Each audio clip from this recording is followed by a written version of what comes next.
O texto diz assim: porquanto o que era impossível à lei, visto como estava enfermo pela carne, Deus, enviando o seu Filho em semelhança da carne do pecado, pelo pecado, condenou o pecado na carne, para que a justiça da lei se cumprisse em nós, que não andamos segundo a carne, mas segundo o Espírito.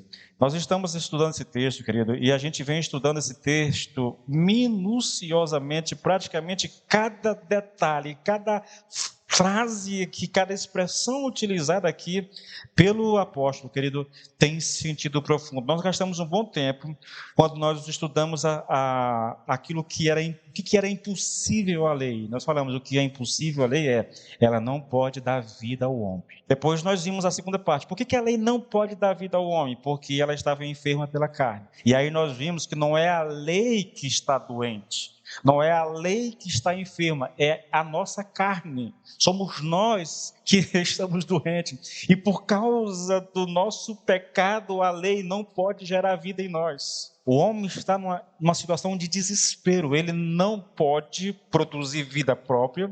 A lei não pode ajudá-lo. A única alternativa para o homem para alcançar vida é Deus. Deus enviando o seu Filho. Irmãos, eu vou lendo essas coisas, eu estudo. Não há tema mais fascinante, não há tema mais profundo, querido, do que nós estudarmos a obra de Jesus Cristo, aquilo que Ele fez, o plano de salvação, elaborado por execução na vida do ser humano. Irmãos, é algo assim de uma grandeza, querido. Eu estou lendo um livro, para você ter uma ideia, irmãos, eu estou lendo um livro. Na verdade, não é um livro, alguém juntou 5 livros, que é o comentário bíblico de Martin Lloyd Jones de Efésios. São 2.720 páginas, querido, de texto que eu estou lendo, sabe? E eu estou chegando na página 500 desse livro, e até agora tudo que eu vi tem a ver com a obra de Jesus Cristo, o que Ele fez. É um assunto, querido, inesgotável. Quanto mais eu leio, mais apaixonado eu fico. Quanto mais eu leio, se pudesse, eu só pregaria sobre isso, irmãos. Deus enviando o seu Filho. A obra da salvação é uma obra que do princípio ao fim, toda ela pertence a Deus. Tudo vem de Deus, tudo se origina em Deus e tudo termina em Deus. Eu sei, querido, que dizer isso pode soar um pouco assim estranho para vocês, mas, querido, a salvação, ela não tem a ver com o homem, entendeu? Não tem a ver. Ah, pastor, mas o homem não tem que aceitar Jesus? Tem, irmãos, mas até esse ato de aceitar Jesus, ele só é possível porque antes de aceitar a Cristo, ele recebeu vida de Deus, entende? É o que nós chamamos de regeneração. A regeneração é um princípio de vida colocado por Deus no homem. É por causa desse princípio de vida que o homem consegue entender de fato aquilo que é a mensagem bíblica, e porque ele entende isso, então ele aceita Cristo. Se você quiser prova disso, irmãos, é só você pegar lá 2 Coríntios, capítulo 4, acho que versículo 2, 3 ali, o diabo cegou o entendimento do incrédulo, para que ele não compreenda. Não adianta, irmãos, há um véu na mente e no coração do homem sem Deus, que ele vai ouvir. Sabe uma coisa interessante? As células são excelentes. Eu conheço pessoas nas células que ouviram a palavra por 4 anos seguidos. Gente que era mais fiel do que os membros da célula. Ali, toda a célula presente, por 4 anos, irmãos. E ela nunca aceitou a Cristo. E eu vou para diante de Deus e me dá uma angústia, Senhor, mas por quê? Aí, de repente, a pessoa aceita Cristo. Qual é a explicação, irmãos? É que agora Deus alcançou o coração dela. Até então ela estava por conta própria. Ela vai, ela ouve. Se você perguntar para alguém assim, depois de uma mensagem bem evangelística, você quer ir para o inferno? Não, pastor, eu quero ir para o céu. Aí eu digo, então está muito fácil. Se você quer ir para o céu, a Bíblia diz que você precisa aceitar Cristo. Você quer aceitar Cristo? Não, pastor, agora não. Mas você não quer ir para o céu? A pessoa não entende, irmãos. Nem nós que somos cristãos, a gente às vezes fica confuso. Meu Deus, ela quer ir para o céu, mas não quer Cristo. É como se ela pudesse ir para o céu sem ser através de Cristo. Mas não existe esse negócio, irmãos. Por quê? Porque há um véu, há uma ação maligna na mente e no coração do homem. O entendimento do homem, o coração do homem foi obscurecido pelo pecado, querido, pelo diabo, entendeu? Ele não entende, ele ouve 5 anos, irmão, você imagina 4 células por mês, são 12 meses, dá 48, né? Imagina quantas vezes essa pessoa não ouviu a palavra, mais de 200 pregações numa célula, para aí depois de 200 pregações é que ela vai aceitar Cristo. Por quê? Porque foi agora que Deus abriu o entendimento dela. Se Deus não tirar o véu, irmãos, não há salvação. É fascinante, querido.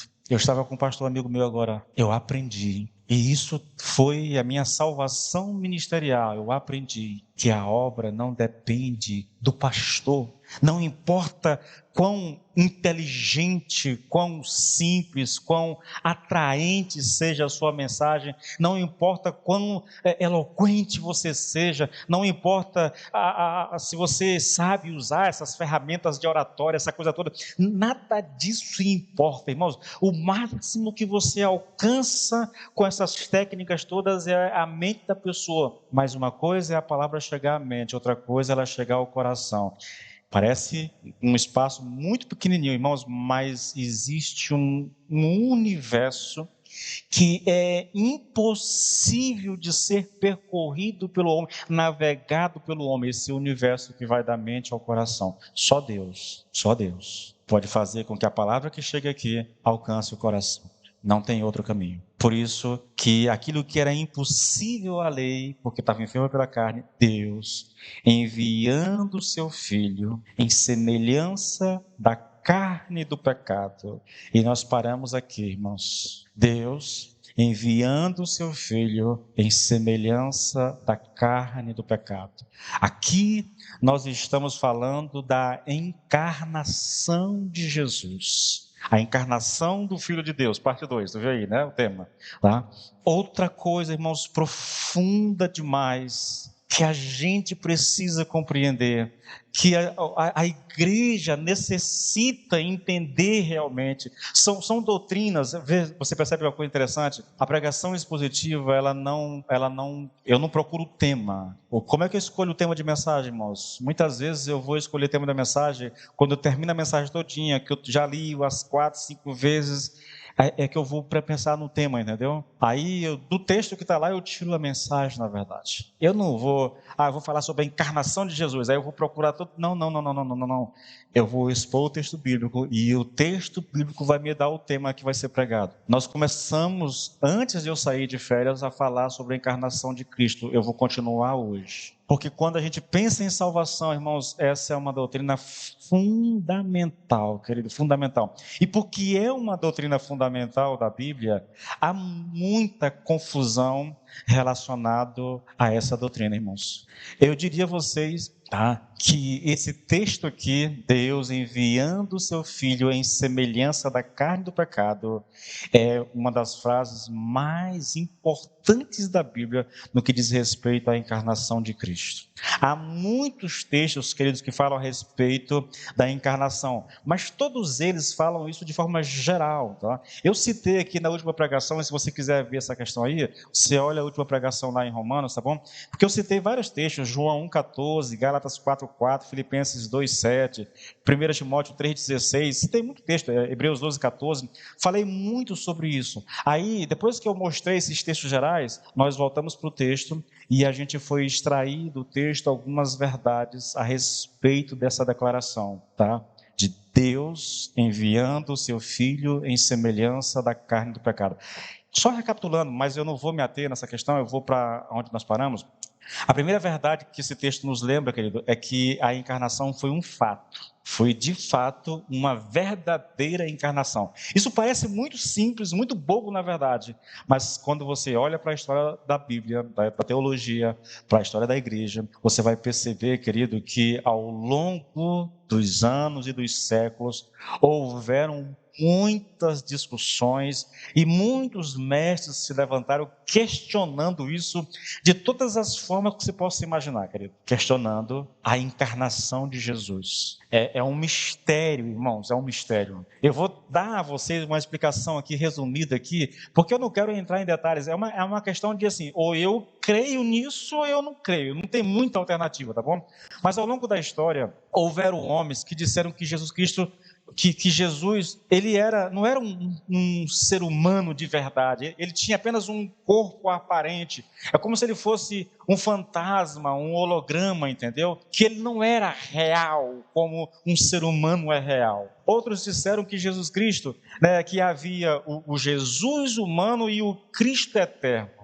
E que lá no batismo com João Batista, lembra lá do batismo de Jesus no Rio Jordão, não foi? Que ele foi batizado. Quando o Jesus o homem, foi batizado, esses mestres dizem que o Cristo eterno veio sobre ele. Se você pegar o texto, você vai ver que existe uma certa lógica na argumentação. Porque o texto diz que quando Jesus Cristo foi batizado, que ele saiu das águas, o Espírito Santo veio e pousou sobre ele, no caso. Então, ele diz, olha, ali o Cristo eterno entrou no Jesus homem, operou todos os sinais que Jesus operou, mas quando chegou na hora da morte na cruz, então o Cristo eterno sai do Jesus homem e apenas o Jesus homem morreu. Parece loucura, mas sim, há esse ensino.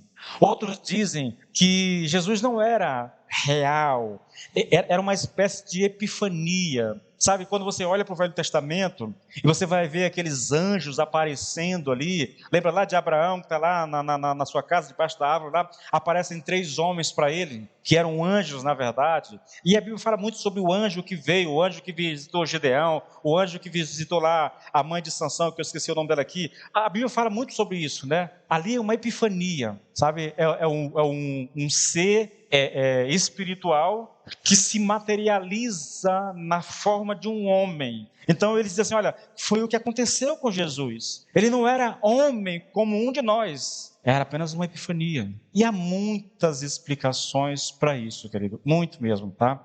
Bom, tudo isso para você perceber, querido, que não é simples. Hoje, você quer ver uma coisa interessante? Existe hoje, a gente canta e gosta, né? Nós cantamos muito aqui, Voz da Verdade, mas vocês sabiam que como é que eu chamo aquele povo, meu Deus do céu? Não é o dono, né? Mas os cabeças do ministério Voz da Verdade, eles não acreditam que Jesus é Deus, sabiam disso? Sabia, Júnior? Eles não creem, eles são chamados de unicista, só há um Deus, portanto Jesus não é Deus. É o Moisés, isso. Ele ia aqui, entende? É uma coisa bem curiosa, na verdade. Existe. Você tem os testemunhos de Jeová que não acreditam que Jesus é Deus. Ele é filho de Deus, filho criado de Deus. Talvez eu entre nessa questão teológica lá para frente, mas hoje não, tá bom?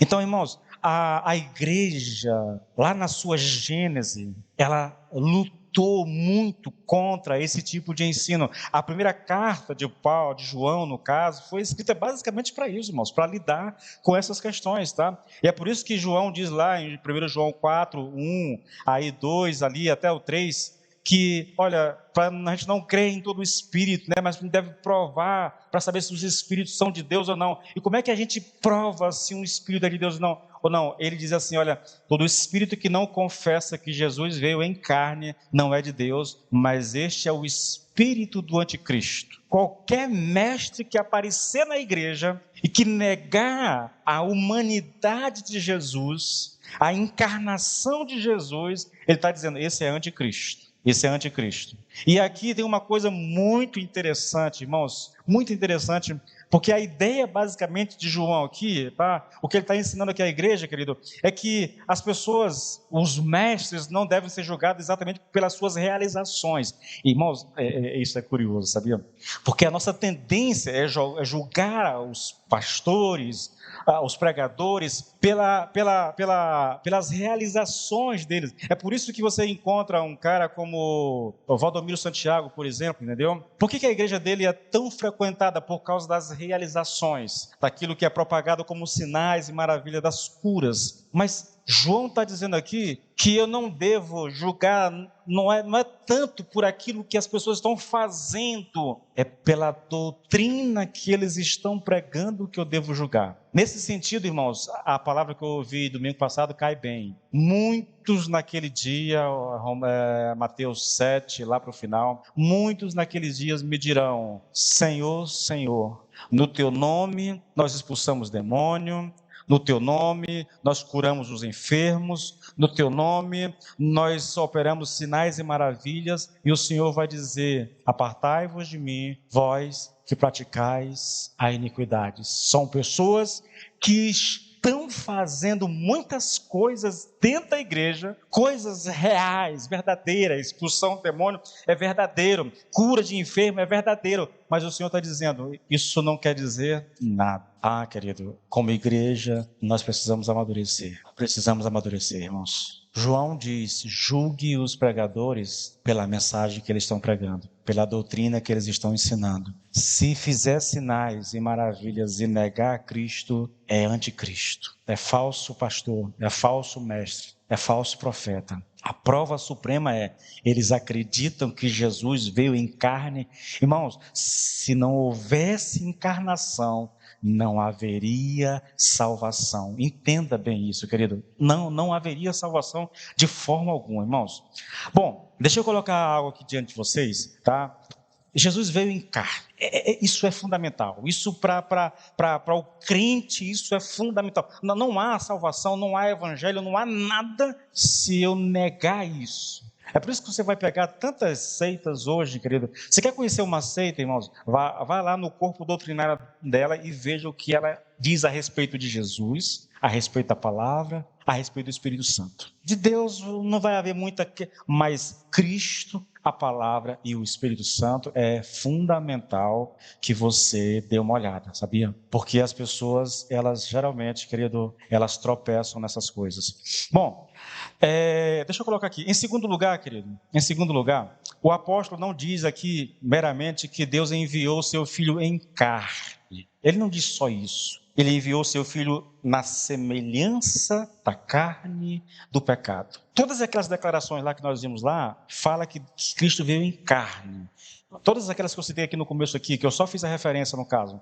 Aqui não. Aqui é diferente. Há um acréscimo. Tá? E isso me leva direto para o terceiro ponto, e aí eu vou começar daqui, irmãos. Há uma preocupação em Paulo ao afirmar que Cristo não veio em carne pecaminosa, mas sim na semelhança da carne pecaminosa. Qual é a diferença, querido, entre ter vindo na carne pecaminosa e dizer que ele veio na semelhança da carne pecaminosa? Porque quando eu digo que Cristo veio na carne pecaminosa, eu estou dizendo que ele tem pecado. Quando eu digo que ele veio na semelhança da carne pecaminosa, eu estou dizendo: olha, ele tem uma natureza semelhante à nossa, mas a dele não é pecaminosa. Não é pecaminosa. E isso, novamente, querido, isso foi fruto de muita discussão. Os 2 primeiros séculos da história da igreja, na verdade, os 3 primeiros séculos da história da igreja, a maior guerra travada pela igreja foi exatamente em torno da doutrina a respeito de Cristo, da natureza, das 2 naturezas de Jesus Cristo. Foi obrigado na época foi o próprio Constantino que chamou um concílio para definir essa questão da natureza de Cristo. Irmãos, foi algo assim muito.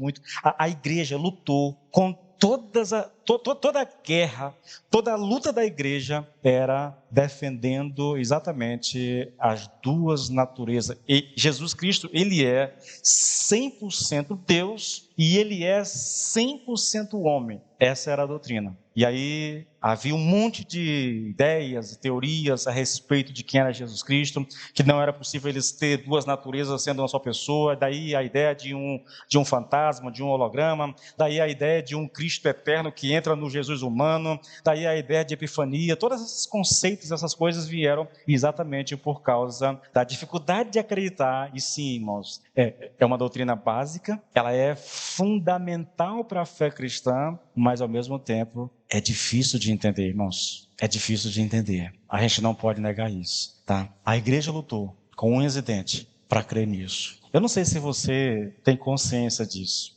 Na mensagem da semana que vem, finalizando toda essa questão a respeito da encarnação de Cristo, eu vou mostrar a vocês por que é tão importante para a igreja crer na encarnação de Cristo, como que isso afeta a nossa fé. Mas isso vai ficar só para semana que vem. Havia mestres na igreja que acreditavam que Jesus Cristo não tinha uma natureza santa, mas que ele herdou uma natureza pecaminosa, irmãos, tá? E como é que se justifica o fato de ele ser santo? Eles diziam que Jesus Cristo, ele se elevou acima da sua natureza humana, vencendo a natureza humana, dominando essa natureza, entende? Daí foi que ela deixou de ser pecaminosa, mas ele tinha essa natureza pecaminosa. Bom, quando Paulo diz isso, irmãos, tá? E a preocupação de Paulo aqui em afirmar que Deus enviou o seu Filho em semelhança da carne do pecado, isso tem a ver, cara, com a gente entender o fato de que Cristo não tinha uma natureza pecaminosa.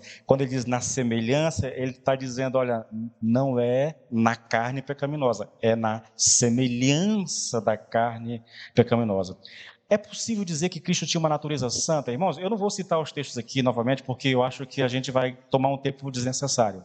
Mas se você pegar o início do Evangelho de Mateus e de Lucas, tá? Versículo 35, Lucas 1,35, Mateus 1,18 a 19, aqui, você vai encontrar aqui algumas referências a respeito do nascimento de Cristo. E o que a Bíblia ensina foi que o Espírito Santo veio sobre Maria, tá? Esse é um ensino bíblico, que o Espírito Santo veio sobre Maria e gerou no ventre dela Jesus. Isso aqui, eu não vou tentar explicar esse negócio para vocês, porque isso é algo difícil de ser explicado. Sabe o mais curioso disso aqui? E daí a confusão com os estudiosos? É porque, a não ser o catolicismo, querido, na ânsia de provar que Jesus tinha uma natureza santa, eles apresentaram uma doutrina chamada Imaculada Conceição, que diz que Maria nasceu sem pecado. Eu acho que vocês devem conhecer. Eu fui católico, né, durante boa parte da minha vida, da Imaculada Conceição. Só uma mulher sem pecado poderia gerar um filho sem pecado. É a teoria, tá? E essa doutrina, ela apareceu para justificar a natureza santa de Jesus. Só que daí depois, né, a doutrina de que Maria foi santa e nasceu sem pecado permanece até hoje. Não é verdadeira, irmãos, tá? A Bíblia diz lá em Romanos 3, 10 e 11 lá, que todos pecaram, todos sem exceção, tá? Todos pecaram. Então Maria sim tinha uma natureza pecaminosa. Mas pastor, como é que se explica então Maria ter uma natureza pecaminosa e Jesus nascer do ventre de Maria e não ter uma natureza pecaminosa? A explicação que eu dou é um milagre. Daí toda a dificuldade, ainda hoje, até para alguns cristãos na verdade, toda a dificuldade de explicar isso. Como é que pode? Eu vou colocar aqui para ti uma coisa que eu julgo interessante.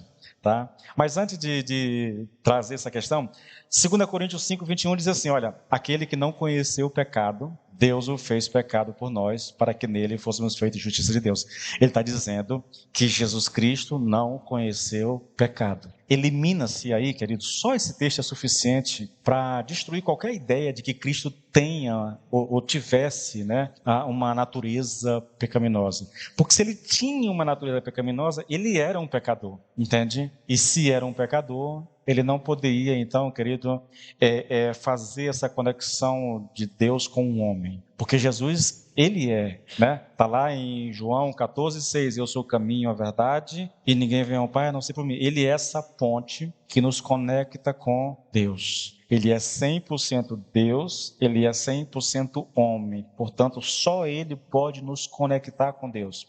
Se ele tivesse pecado, toda a nossa pregação ruiria, não faria nenhum sentido, tá? Nenhum sentido. O que o texto diz aqui, irmãos, e aí que fique claro para você, O que Paulo está dizendo aqui em 2 Coríntios é que Jesus não somente não cometeu pecado, mas que não havia pecado em sua natureza. Ele não somente jamais conheceu pecado no sentido experimental, mas jamais o conheceu no sentido de tê-lo em sua natureza como contaminação, como corrupção. O pecado nunca entrou na pessoa de Jesus Cristo. Eu poderia citar outros textos, eu tenho aqui mais textos, irmãos, novamente eu tenho mais textos aqui, mas eu vou pular algumas coisas, tá bom? Até porque parte disso aqui eu citei por alto na pregação, na última pregação que eu ministrei. Veja, quando Deus enviou seu Filho, quando Paulo diz que Deus enviou seu Filho na semelhança do pecado, ele quer dizer conforme a nossa semelhança, mas sem pecado. O que significa? Que Jesus Cristo é semelhante a nós, entretanto, sem pecado. É basicamente isso. Deus envia o seu Filho na semelhança do pecado. Isso quer dizer que ele é como nós, gente como nós, humano como nós, no entanto, sem pecado. É basicamente isso o que Paulo está dizendo aqui, irmãos. Há outros textos que corroboram isso aí, mas eu não vou me ater a isso, tá? Deixa eu só ver aqui, selecionar algumas coisas aqui, porque eu já, novamente, a questão do catolicismo, né, na intenção de proteger a doutrina verdadeira, a gente tem que concordar com o catolicismo, eles defendem isso, tá? O problema deles é que, para defender a doutrina verdadeira, eles foram ao ponto de exagerarem, querido, e aí apresentarem a doutrina da Imaculada Conceição, tá bom? Depois isso se tornou um dogma da Igreja Católica até hoje, tá? Então, olha a explicação do catolicismo para isso. De acordo com o catolicismo, a preservação de Maria do pecado original é vista como necessária para que ela pudesse ser uma digna morada para Cristo Jesus. Sendo totalmente puro e santo, Maria deveria também ser imaculada desde a sua concepção, né, para que pudesse ser a mãe de Cristo. E eu já tinha preparado a mensagem toda já, e hoje eu estava relendo o texto, me ocorreu um pensamento interessante, né? Porque isso, a justificativa católica para isso, ela é quase que irônica. Em que sentido, querido? Veja só, se Deus pôde preservar Maria pura, sem pecado, entendeu? Mesmo ela tendo nascido de pais humanos, pai e mãe, por que ele não poderia preservar o Senhor Jesus Cristo, que foi concebido pelo poder do Espírito Santo? Você percebe? Então, não haveria necessidade de Deus preservar Maria, porque ele poderia ter feito isso em Cristo. E, de fato, foi o que Deus fez, né? Você quer uma explicação, irmãos, para isso? O Lloyd Jones te dá uma explicação para isso, que é mais ou menos assim. Deixa eu pegar bem aqui. Cadê, gente? Olha a explicação que o Lloyd Jones dá. É assim: Maria permaneceu pecadora, porém aquela porção transmitida por ela a Jesus fora libertada do pecado, tá? Foi posta livre do pecado. E foi a essa parte que o Filho de Deus foi ligado. Essa é a natureza humana assumida por ele. Novamente, aí eu fico pensando assim, como é que a gente explica isso para vocês? É mais ou menos assim. Pense no óvulo, né? Vamos lá. Eu não sei como é que o Espírito Santo gerou, gente, a Jesus. Essa é uma daquelas doutrinas que a gente não consegue explicar. O que a Bíblia diz é que o Espírito veio sobre Maria, né? E ela concebeu do Espírito. Como foi isso, irmãos?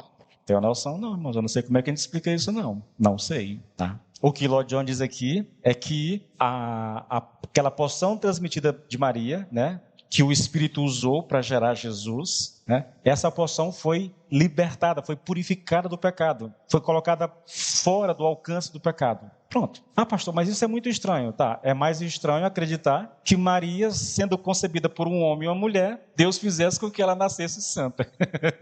É mais fácil acreditar que o Senhor Jesus, que foi gerado pelo Espírito Santo, fosse mantido santo. Mas, novamente, irmãos, não é uma coisa simples de você entender.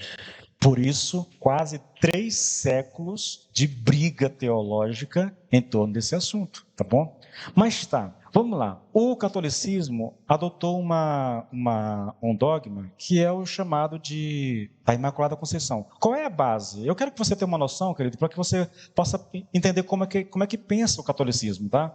Bom, não tem base bíblica, tá? Mas eles usam alguns textos para justificar. Eu queria colocar diante de ti exatamente isso. Primeiro, Gênesis capítulo 3, versículo 15. O texto diz assim: porém inimizade entre ti e a mulher, entre a tua descendência e o descendente dela, este te ferirá a cabeça e tu lhe ferirás o calcanhar. Esse texto aqui, ele é conhecido na teologia como o proto-evangelho. É o primeiro anúncio do evangelho, tá bom? E ele é interpretado pela Igreja Católica como uma profecia da vitória de Cristo sobre Satanás. Até aqui, normalmente, é exatamente isso. Agora vem um complemento que aí a gente não pode sustentar à luz da Bíblia. Qual é o complemento? Tá? É uma vitória de Cristo sobre Satanás? Com toda certeza, é disso que está falando o texto. Agora veja, a mulher mencionada aqui em Gênesis 3 é entendida como Maria. E a total inimizade entre Maria e a serpente implica que Maria estaria livre do pecado, incluindo o pecado original. É uma explicação que não tem base escriturística, tá bom? Não tem nada a ver. Pegue o texto lá, olhe, e o texto não está falando de Maria de forma alguma. Não tem nem como a gente deduzir. Talvez a dedução seja, já que o texto está falando de Jesus, a mulher só pode ser a mãe de Jesus. Mas não, irmãos, isso não se sustenta de forma alguma. O segundo texto utilizado é Lucas 1:28. Diz assim, olha: e entrando o anjo onde ela, no caso, onde Maria estava, disse: alegra-te, cheia de graça, o Senhor é contigo. Aí, a doutrina católica entende isso, tá? Entende a saudação do anjo Gabriel aqui a Maria, né? Como uma indicação de sua pureza excepcional. A expressão cheia de graça, tá? É interpretada como um estado de graça perfeito e contínuo, sugerindo que Maria foi preservada do pecado desde a concepção. Pastor, sinceramente, o texto está falando disso? Não, irmãos, não está falando disso, cara. É uma forçação de barra, é um salto carpado, é uma loucura teológica, tá? É aquela coisa, irmãos, eu tenho uma ideia na cabeça e eu quero provar que a minha ideia está certa, então eu vou atrás de texto que me dê alguma, mas não se sustenta. Se você fizer uma exegese do texto, o contexto, você não tem como chegar a essa conclusão. E por último, Lucas 1:42, e exclamou em alta voz: bendita és tu entre as mulheres e bendito é o fruto do teu ventre. Isso aqui é Isabel falando com Maria. Aí, novamente, o catolicismo entende que a saudação de Isabel a Maria reflete a santidade e a bênção singular de Maria. Irmãos, a bênção singular a gente não nega, tá? Maria é bendita. E aqui para nós, irmãos, o crente também às vezes é abusado com esse negócio, né? Porque, por causa dessa, novamente, porque está tentando combater uma doutrina, a gente vai para o extremo. Maria era uma mulher sem igual, irmãos, isso a gente não nega. Maria foi bendita, a gente não nega.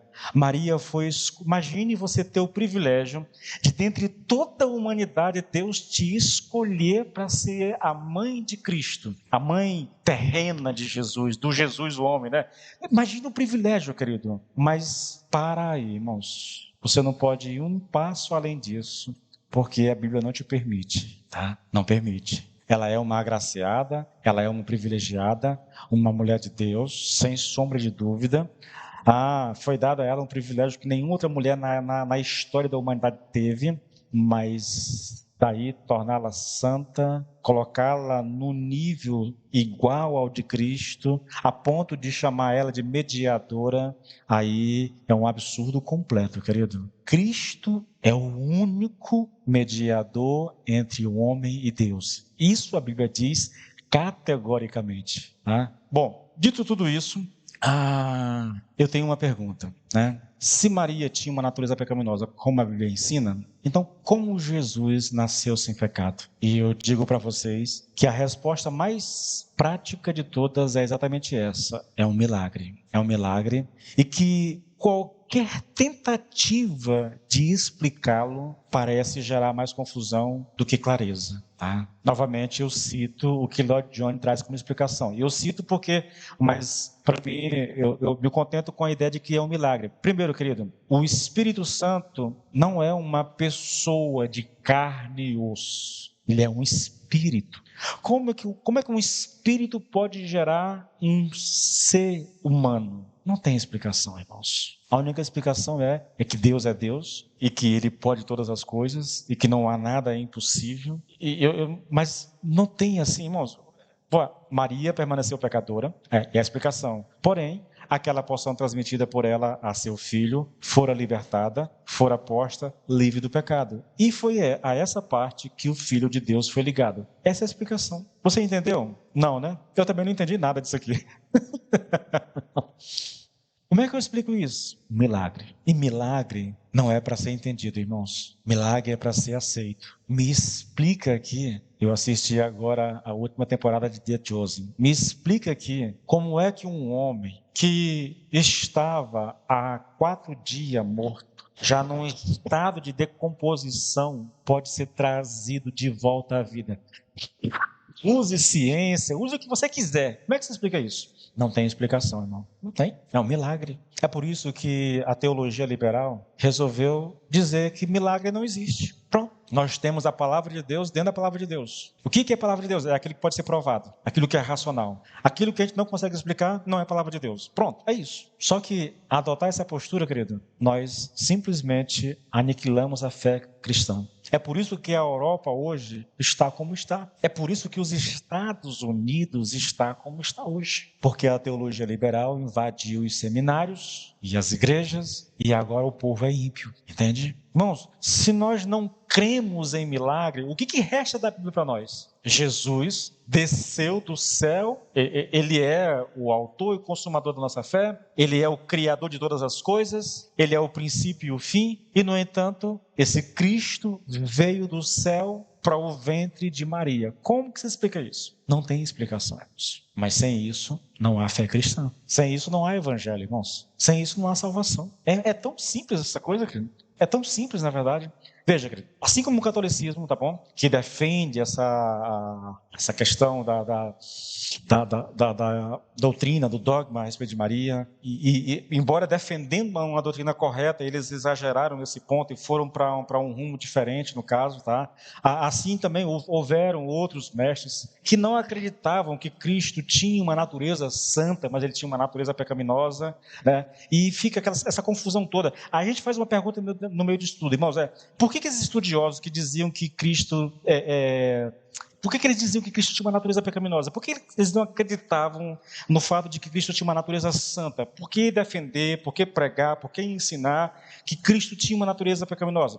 Aí você tem que olhar para os argumentos, né, para a justificativa que eles davam para isso. E a primeira justificativa que eles dão para isso, querido, é que eles acreditavam que o Senhor Jesus Cristo não poderia ser verdadeiramente santo, né? Porque se ele tivesse uma natureza totalmente santa, ele não poderia ser tentado de verdade. Você consegue entender? Se ele tem uma natureza livre, totalmente livre do pecado, ele não pode ser tentado como nós. Então, esses estudiosos acreditavam que era essencial que a natureza de Jesus Cristo tivesse sido pecaminosa para que ele fosse exposto e estivesse sujeito à tentação como nós somos. O argumento é, se a natureza dele é santa, sem pecado, então ele não pode ser tentado como nós. Parece racional, não parece? A pergunta que ele faz é, alguém que seja totalmente santo pode ser tentado pelo pecado? Quando você vai para Hebreus, no capítulo 4, versículo 15, lá está escrito assim, porque não temos um sacerdote que não possa se compadecer das nossas fraquezas. Agora observe, pelo contrário, ele foi tentado em todas as coisas, à nossa semelhança, porém sem pecado. O que nós mais temos é a afirmação nesse sentido, de que Cristo, ele foi tentado como nós, mas sem pecado. Mas daí esses mestres dizem que ele não poderia ser tentado como nós, se ele tivesse uma natureza santa, totalmente livre do pecado. Irmãos, parece, sabe essa coisa de parecer racional, de parecer lógico, mas quando você pega isso e vai para a palavra, e tenta justificar isso à luz da Bíblia, você tem que lidar com uma questão muito interessante. Sabe qual é? A gente vai lá para o início da Bíblia e nós vamos pegar Adão e Eva. Para mim, a melhor resposta é exatamente Adão e Eva. Quando Deus criou Adão e Eva, Deus os criou perfeito, sem pecado, com uma natureza santa. E tem mais alguns benefícios. Ele foi colocado num paraíso, numa terra santa, sem pecado, livre da contaminação do pecado, e ainda por cima, ele era pastoreado pelo próprio Deus. Se alguém que não tem uma natureza pecaminosa não pode ser tentado, então a pergunta que fica é: como é que Adão foi tentado? E não só tentado, mas tentado e caindo em tentação, cedendo ao pecado. Novamente, eu penso às vezes, querido, que a gente, na ânsia de querer justificar um ponto, nós levantamos questões que a gente não consegue relacionar aquilo com outras partes da Bíblia. Eu não posso aceitar que Jesus Cristo tivesse uma natureza santa, incontaminada. Por quê? Porque senão ele não poderia ser tentado como nós somos. Para ser tentado como nós somos, tem que ter uma natureza pecaminosa. Aí a gente pergunta: e Adão e Eva? Como é que você explica? Porque eles não tinham uma natureza pecaminosa, eles eram santos, no mais absoluto sentido dessa palavra, ele era santo, tá? E no entanto, não só foi tentado à nossa semelhança, como ele cedeu ao pecado, que é a parte mais delicada, né? Que é a parte mais delicada. Aí eu cito o Lord Johnny, ele falando a respeito de tentação, ele diz que nenhum ser humano foi tão poderosamente tentado como o Senhor Jesus Cristo. Ele diz que o diabo usou todas as artimanhas e poder com o intuito de fazê-lo pecar. Isso é verdade? É lógico, irmãos. Veja lá Mateus 4, Lucas 4, na tentação de Jesus. Já usou tudo o que tinha com a intenção de tentar Cristo. E, no entanto, ele não alcançou a vitória. A segunda resposta aqui, querido, tá? Quanto à afirmação desses estudiosos que o Senhor Jesus Cristo teria uma natureza pecaminosa, a resposta é que isso é inconcebível, que a natureza divina e eterna de Jesus pudesse coexistir com uma natureza humana pecaminosa. Irmãos, se eu digo que Jesus tem uma natureza pecaminosa, eu estou dizendo que ele é pecador. E se eu digo que ele é pecador, acabou o evangelho, irmãos. Não há mais nada, irmãos. Absolutamente nada. Não resta absolutamente mais nada se eu admitir que Jesus tinha pecado. Eu vou ler alguns textos para vocês e eu vou tentar, talvez, encerrar por aqui, porque já é 9 horas, né?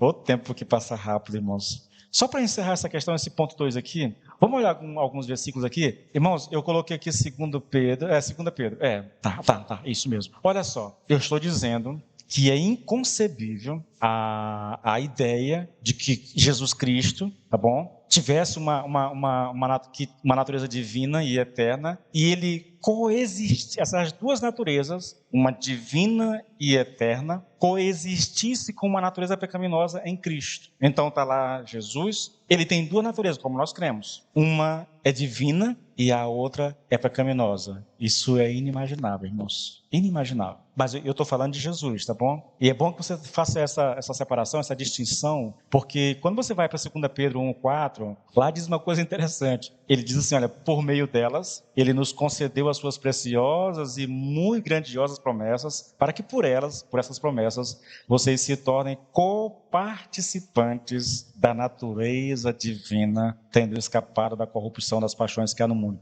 O cristão é alguém que tem duas naturezas também, só que com um detalhe: uma natureza em nós é pecaminosa. Nós somos coparticipantes da natureza divina, mas nós temos uma natureza pecaminosa. E é essa natureza pecaminosa em nós que nos leva a pecar muitas e muitas vezes, irmãos. Nós não somos salvadores. Nós não fomos chamados para redimir a humanidade. Cristo, sim. Nele é inconcebível que coexistisse uma natureza divina e uma natureza pecaminosa. Mas em nós isso é possível. É o nosso fardo, é a nossa luta. E eu digo a vocês que todos os problemas que nós enfrentamos na nossa caminhada cristã, todas as lutas que nós temos no nosso dia a dia, problema com casamento, problema com filhos, sabe? A alma que se amargura facilmente, gente que se ira facilmente, pessoas impacientes, tudo que você possa imaginar de pecado na sua vida. Pense aí nas lutas que você tem, nas mais pesadas, nas mais difíceis, entendeu? No sofrimento que você tem que passar. Tudo isso é fruto de uma natureza pecaminosa. A nossa e a natureza pecaminosa nas pessoas ao nosso redor, tá? É fruto disso, irmãos. Todo sofrimento nesse mundo, todo ele, sem exceção, é fruto do pecado. Eu não conheço vocês a fundo. Eu não sei as lutas que vocês passam, as dificuldades que vocês têm. Às vezes você está aqui, mas está com o coração, sabe, abalado, quebrado pelas circunstâncias, por lutas que você tem no seu dia a dia. Saiba que essa luta, querido, ela é fruto do pecado. E que a promessa de Jesus para nós, a promessa de Jesus é que mesmo tendo que passar por essas lutas, chegará um dia em que elas terão um fim. E que nós desfrutaremos de uma natureza tão santa quanto a de Jesus, tão divina quanto a de Jesus. Se é que eu posso colocar dessa forma sem estar blasfemando aqui, entendeu? Um dia nós seremos como Ele é. Hoje nós passamos por lutas. A fé, querido, a fé cristã, a fé em Cristo, a fé bíblica, não é uma fé que nos livra dos problemas.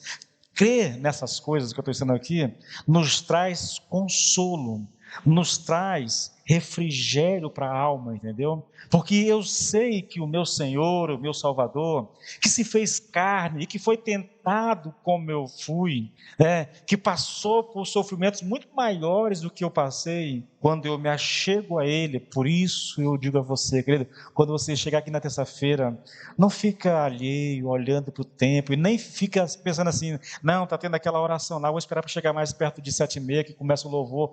Vem mais cedo, irmão, vem mais cedo, caça um cantinho para ti, e abre o coração, porque você vai estar diante de um Deus que sabe o que você passa, que conhece o teu sofrimento, que entende a tua dor, entendeu? E que pode te ajudar, que pode te fortalecer, na verdade, para que você permaneça firme nos caminhos do Senhor. O nosso sumo sacerdote, diz Hebreus, irmãos, é um sumo sacerdote que sabe o que é ser tentado. É um sumo sacerdote que conhece a dor que nós experimentamos, que sabe o que é sentir angústia no coração, que sabe o que é ser abandonado pelas pessoas que ele ama, entendeu? Que sabe o que é ser traído por gente próxima, gente achegada a ele. Ele sabe tudo isso, irmãos. Daí a importância, querido, de nós crermos em Cristo e na encarnação de Jesus. Ele veio, fez o que tinha de ser feito e Ele está agora à destra de Deus. O convite para nós é para que nós nos acheguemos a Ele. O sangue que foi derramado, diz lá Hebreus, abriu um caminho para o Santo dos Santos. E agora nós podemos nos achegar a Cristo. E abrir o coração, irmãos. E abrir o coração.